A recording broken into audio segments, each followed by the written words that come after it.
This is my country. It would be a terrible mistake to go against me. Dame Helen Mirren, it is such an honor and a privilege to meet you, and I'm so grateful that you're taking the time to answer these questions for me. Thank you. My first question is, where does your passion come from? You take on such challenging roles in theater and television and film. Where does it come from? I don't know where that comes from, honestly. It's like artists, any artist. And when I started off in the theatre, I started off in theatre, although one of my very first film roles was actually in Australia when I was about 21 years old. 22 maybe I was. So, but mostly my work in the early days was in the theatre. And I was a very serious theatre actress. You know, I thought the theatre was an important part of our culture. It had a lot to say about the human condition. I was a very serious actress. Young girl. So yes, but I think that drive, you know, it's say why do people paint? Why do people write?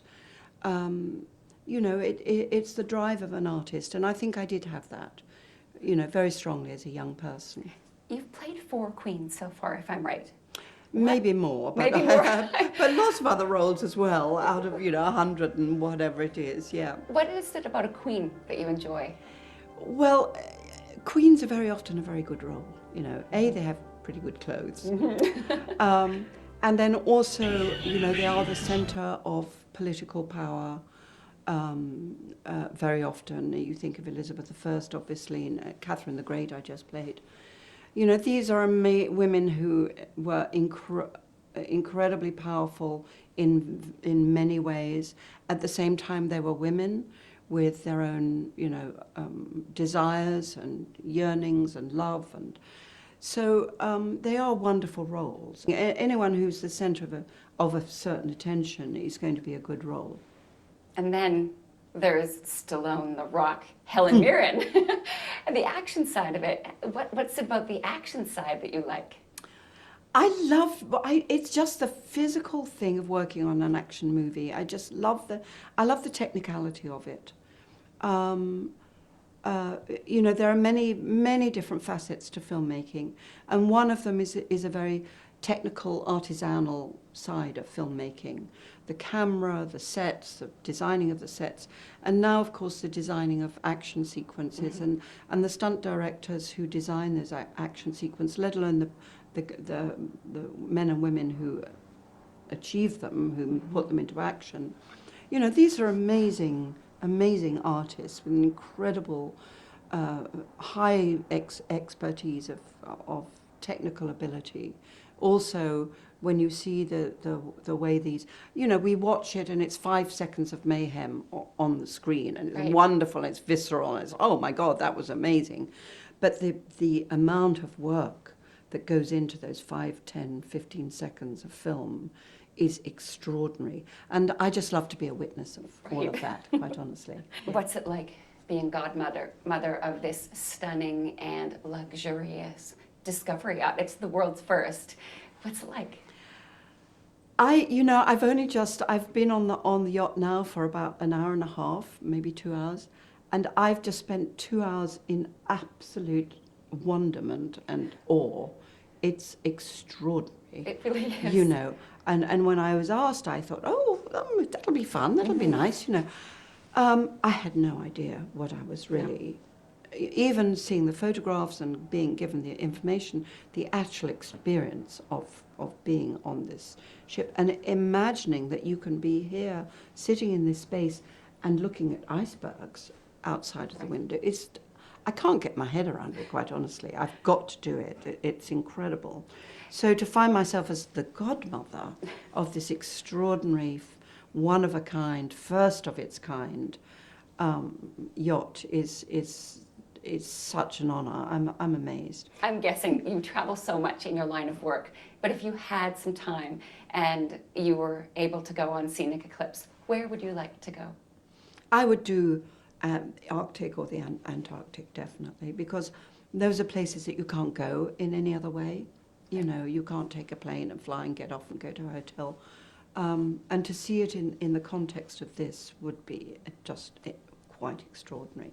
And knowing that this is a very green ship, that it's the greenest ship in existence, one of, if not the greenest ship in existence, that when you're going into those sort of environments, you're not causing any destruction to the environment, would be also a very important element for me.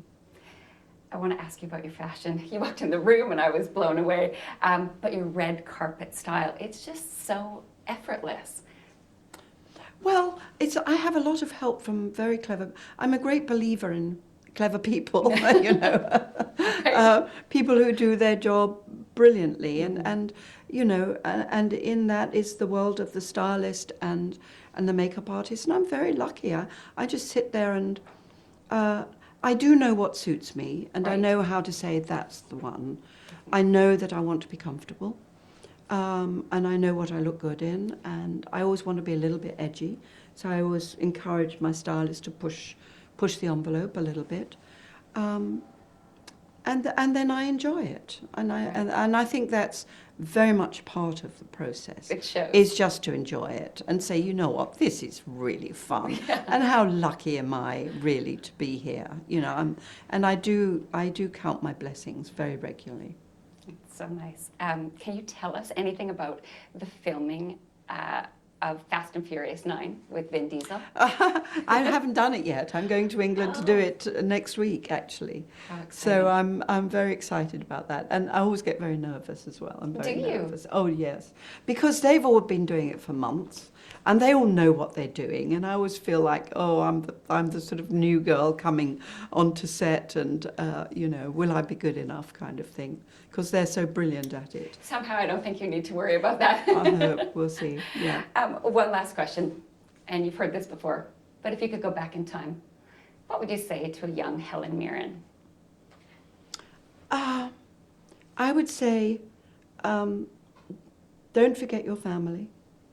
Your family is the most important thing in your life.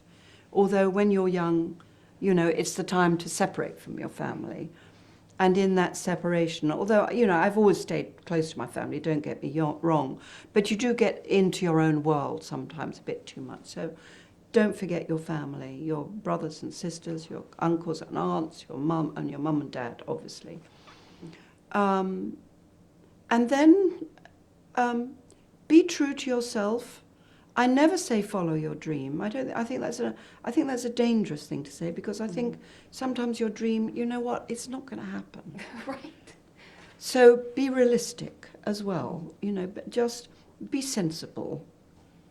Be realistic, but at the same time, as far as you can, be true to yourself. I think that's advice.